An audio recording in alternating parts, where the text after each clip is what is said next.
Good morning, everybody. Welcome back to the installment of Scott Selections here for Sunday, August 22nd. Before getting today's play of the day, quick recap of what happened. So we had a nice winner with the two-pick teaser in the preseason. We gave out the Raiders pick'em and the Raiders Rams under 41.5, and that 6.5-point teaser paid out at minus 120 on Bet Online. Game was really dicey. The under was never in doubt, but we had Raiders pick'em, and they ended up being up one with 10 seconds left, and it all came down to a two-point conversion attempt by the Rams.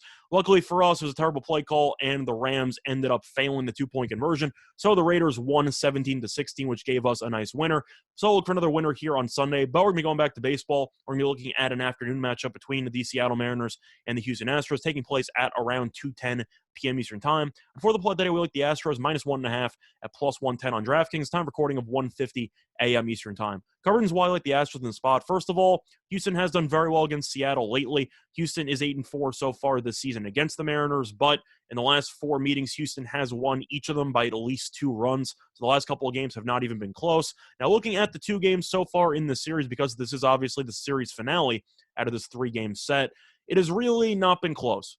Houston won the first game 12-3 and the second game 15-1. So if you're doing the math, that means that Houston has won the first 2 games by a combined score of 27-4. Now, you're getting plus money at minus 1.5 based on current form. I think that's an absolute steal, which is why it's going to be the play of the day.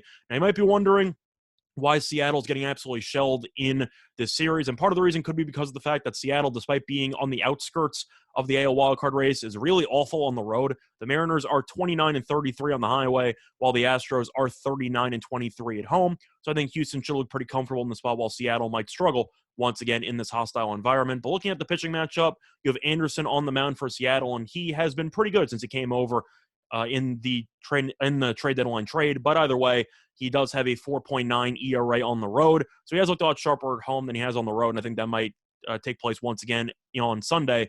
Plus, he's a lefty, which is important because of the fact that Houston hits lefties very well, as the Astros have the 3rd highest OPS in the entire league against left-handed pitching. So I do expect Houston to rough up Anderson a little bit before Seattle's, I'd say, average at best bullpen might be thrust in for the last 3 to 4 innings, which could cause some problems for the Mariners moving forward. But either way, you have Valdez on the mound for Houston, and he's been very good overall and very good at home so far this season, as he has a 3.15 ERA at home. So I think Valdez will look pretty comfortable. I think Anderson will struggle a little bit, and I think Houston should open up a decent lead before potentially running away with it by a 3 to 4 run victory here. But if you're wondering how Seattle has done in recent years against Houston in Minute Maid Park, the answer is not well. The Mariners are 19-44 in the last 63 meetings in Houston. So it's not exactly that big of a surprise to see Seattle struggling in Minute Maid Park this season.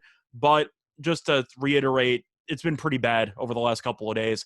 And until Seattle shows any signs of life in this series, I think that laying 1.5 runs at a plus price with Houston is an absolute steal, which is why I'm giving it out. It's the play that I once again here for Sunday, August 22nd, is going to be on the Astros, minus 1.5 runs at plus 110 on DraftKings. Bye, everybody.